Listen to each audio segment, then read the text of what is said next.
Here is a new story about Coyote. One day it occurred to him that he didn't need any of the other creatures. There he was, sitting pretty all by himself. What did he need anyone else for? He had his songs, his flute, and his drum and fire. He had his dancing and his huge teepee. Besides, all the other creatures were kind of strange. There was Rabbit with his huge ears and enormous legs, and all he ever did was run around. And then there was Moose with his absurd head and antlers, wandering up to his knees in the marshes. Then there were those pesky birds, flittering and twittering and never letting Coyote nap. Ridiculous. Who needed them? Not Coyote. So he decided to just leave them all behind. He picked himself up and wandered off and tried to find a place where he could be alone. Entirely alone. With none of these silly and absurd creatures to bother him. Where he could dance his dances by himself and sing and play his flute and drum for no one but himself. A place where he wouldn't have to share his fire, and he could nap in peace. "Hey, Coyote," Rabbit yelled. "Where are you going?" Coyote ignored him. Rabbit ran on ahead and came back. "Hey, Coyote," he said. "Know what's on the other side of that hill?" "I do. I just saw it." Coyote was curious, but he ignored Rabbit and just kept walking. Rabbit ran ahead and came back. "Hey, Coyote," he said. "There's something over there. Where are you headed? You ought to know about it. I just saw it. Want me to tell you about it?" Well, Coyote did want to know, but he just ignored Rabbit, hoping he'd go away and leave him alone. Ridiculous Rabbit. Rabbit's feelings were hurt. "Coyote, do you know what? You're crazy." And he went away. That night, a funny thing happened. Coyote stopped and built his fire and sat down to sing, as he did every night. But as hard as he tried, he couldn't remember any of the songs. And so all he could do was play his flute and drum and dance a little.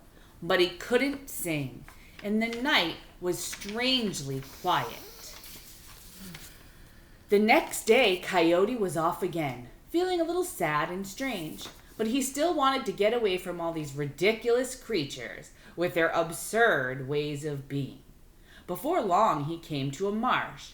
It was so wide, he didn't see how he could go around it. And shrugging his shoulders, he started going through it. Pretty soon, he ran into Moose, who was, as usual, up to his knees in muds and weeds. Moose lifted his head of antlers when he saw Coyote coming. "Well, hello, Coyote," he said. "What brings you way out here to the marshes?" Coyote ignored him and kept looking for a way to cross the mud. Moose swung his great head this way and that, a little miffed that Coyote was ignoring him. "Coyote, if you're looking for a dry path, I can help you," he said. Coyote looked right at him and said nothing. What a ridiculous creature, Coyote thought to himself. If I had such silly things growing out of my head, I wouldn't let anyone see them. Moose's feelings were really hurt by now.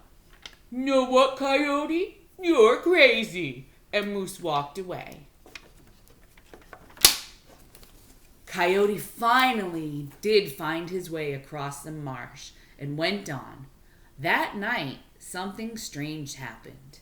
Again, Coyote built his fire and tried to make his music, but not only had he forgotten his songs, now he couldn't remember how to play the flute and drum. All he could do was dance around the fire. and the night was frighteningly silent. The next day, Coyote was upset and a little afraid, but he decided that he would get away from all these silly creatures, and get away he would. So he set off again. This time, he came to a little stream that flowed down onto the mountains. All along its banks were bushes and flowers, and it was a beautiful and still and cool. And since he was thirsty and a little tired, Cody took a long drink, sat down, and decided to take a nap. As they often are, the bushes were filled with birds. And just as Coyote was about to go to sleep, the little birds started singing their songs. This was exactly what Coyote wanted to get away from.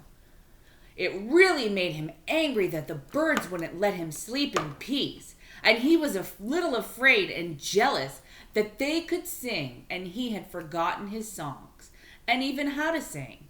So he leapt up and snarled and barked at them to frighten them away.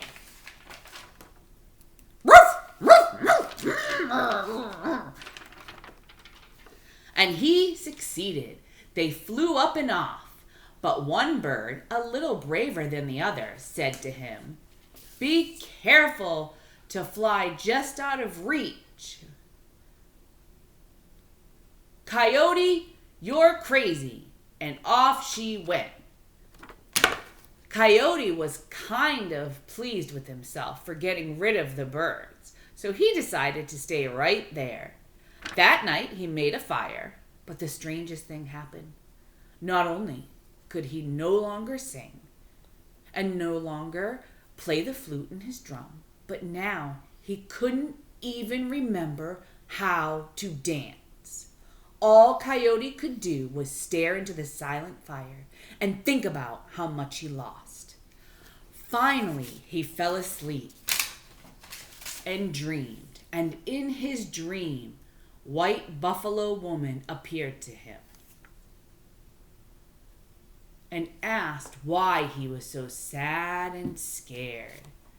Coyote explained how he had lost his songs and music and dance and didn't know what to do, and he was afraid that he would also lose his fire.